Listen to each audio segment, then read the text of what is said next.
Ladies and gentlemen, hello and welcome to another little review from us. This time, as you can see in the background there, we are checking out a 4-rotor rake from Kverneland.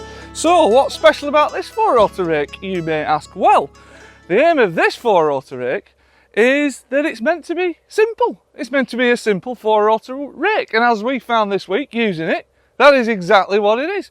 So where does this fit in Kverneland's family? Well, as some of you may know, or you may not know, Kverneland has a big range of rotor rakes. It's got its twin rotors, and obviously it's got these 4 rotors. At the top of that 4-rotor family, there's a big 15-metre model, and you can get, that's all singing and dancing and isobus control, and you can get it specced up with what they call their geo control system, where it's basically like section control for a sprayer, and as you approach the headland or a bit that you've already done, it starts automatically lifting each rotor as it approaches that area that's already been done or not done. So very clever stuff.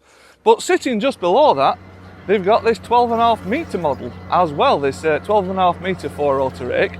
And there's 2 versions of this, so you can get this all singing, all dancing with isobus control, or if you want, and the bit that we're keen to find out more about, is you can get a simpler version of it, which is just all spill valve control. So the spills that you need on this, basically all you need is 1 single acting, which does all your raise and lower, and 1 double acting spill, which pretty much does all the adjustment of the rake. And that's about it. There's just a simple control box in the cab that toggles between all the rake's various features and functions, and then that allows you to adjust working width of the front and working width of the rear, and it puts it into folding and things like that. But that's pretty much it. It is a simple 4-rotor rake. So the model that we've got, as you can see, it's a 95 130C. So that's the model we've had this past week. Like I say, I mean, it couldn't be simpler to operate. Basically, all you use is that 1 spill for raise and lower, and then via these 2 taps here, so there's a couple of taps down here. So 1 controls the timing of the rear rotors, so you can set a bit of a delay between the front rotors dropping and then when the back rotors drop. And then you can also set the speed at which the rear rotors drop as well, so you can just tweak that timing as you need, match it to the forward speed of your tractor, and that's it. Once you've fettled that, tweaked it, away you go. You just use that 1 spill coming in, 1 spill coming out, and then, you know, as you pull it back on the spill, the front rotors lift, then a couple of seconds later the back rotors lift. And if you want to sort of manage that process as you're driving and operating the machine when you approach the headland, you can either always just sort of dip the clutch a bit and pause while it's happening, or as I've been doing, I just pause with the spill lever. So as I come to lift, the front rotor's lifting, it's like, well, I'm not quite ready for the rear rotor's lifting, so stick it into neutral and then pull it back, and then the rear rotor's lift, and vice versa when you're going back into work as well. So like I say, I mean, super simple.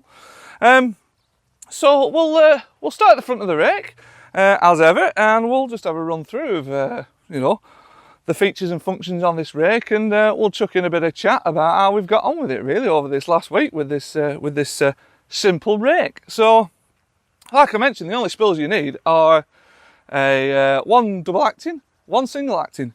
That's it. And then 540 PTO. It's mounted on the lower links. You get a really tight turning circle with this headstock arrangement. It's actually a really maneuverable rake. The main wheels that are on the chassis, they're actually pretty much, well, they're damn near halfway in the machine, just past halfway point, going backwards a bit, and it turns on a 6-pence. It's really manoeuvrable in the field, and even around the yard as well.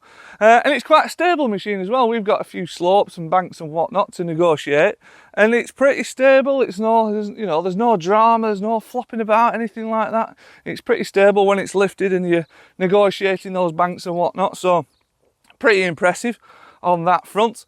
And then, like I say, I mean, electrical requirements, things like that, not too many.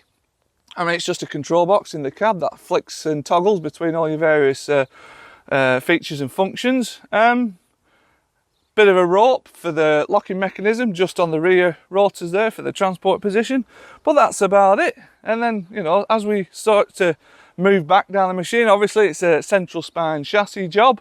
Covering that chassis, they've put this neat shrouding, neat guard from front all the way down to back, and it just makes, I mean, in terms of appearance, it looks a really neat, smart rake.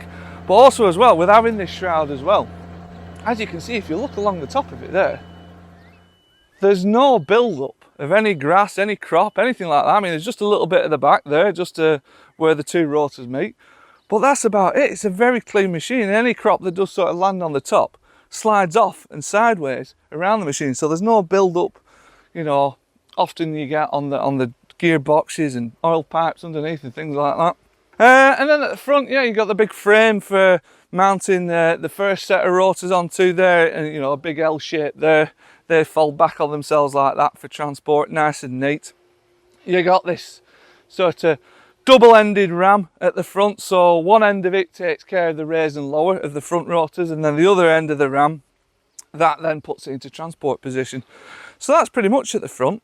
And then if we start moving around, as you can see, each arms, as in the front ones and the rear ones, they telescope, and that's the bit that alters your working width. And then on top of the arms is a nice visual indicator with stickers just showing what working width you're at. Now in terms of working widths, the front rotors, they extend all the way out to 12.5 meters, and then they can be brought all the way into about 10 meters. So we've been switching it about a bit, seeing what it's like to use. So we've got a forage wagon following us, so we didn't want to go too crazy with the amount of crop that we were throwing at it. So in the tedded stuff, we had it set to about 10 meters, basically its narrowest working width at the front. And then in the untedded stuff, we were grabbing 4 9-foot rows off a mower, and we had it shoved out to about 11.5 meters then to comfortably grab all the rows. And then the rear rotors, in terms of their working width, they can be adjusted from all the way from 1.2 meters all the way out to 2.4 meters. And even with the rear rotors fully in at 1.2 meters and the front rotors fully out at 12.5 meters, it still grabs all the crop. You know, there's no misses in between the rotors unless you're on a super mega tight corner. But yeah, no, it does a really nice job of grabbing all the crop. The swath that it was making, very neat, a really good, smart, box-shaped swath. The forage wagon driver, Andrew, he massively appreciated that. He didn't want any straggly bits or wispy bits sort of sticking out the side of the swath that wrapped around the end of his pickup reel. So he was chuffed with that, so that was good. And then in terms of the contour following, yeah, again, top marks for the machine. As you can imagine, I mean, you look at it, you think, oh, that's a long machine. How's that going to manage and cope with, you know, undulations and lumps and bumps and things like that? But no, it did a good job. So it's got this triangle-shaped undercarriage underneath all of the rotors. You got the double bogie wheels at the front and the singles at the back. And you can spec doubles at the back as well, at the back of the triangle undercarriage as well, if you so wish. But this was, I'd say this is plenty. This is plenty. This did a cracking job. All those wheels can be adjusted as well, so you can get the, you know, the pitch of your rotors where you want them. In terms of the rotor movement, they move forwards and backwards thanks to like a diamond cut pattern in the arm. I think it's what Kverneland calls its quattro link system, something like that. Anyway, it's a diamond cut pattern in the arm, and it allows an inbuilt, an incorporated engineered flex, you might say. So that's quite smart. And then, yeah, they pivot side to side as well, just by a little pivot point there.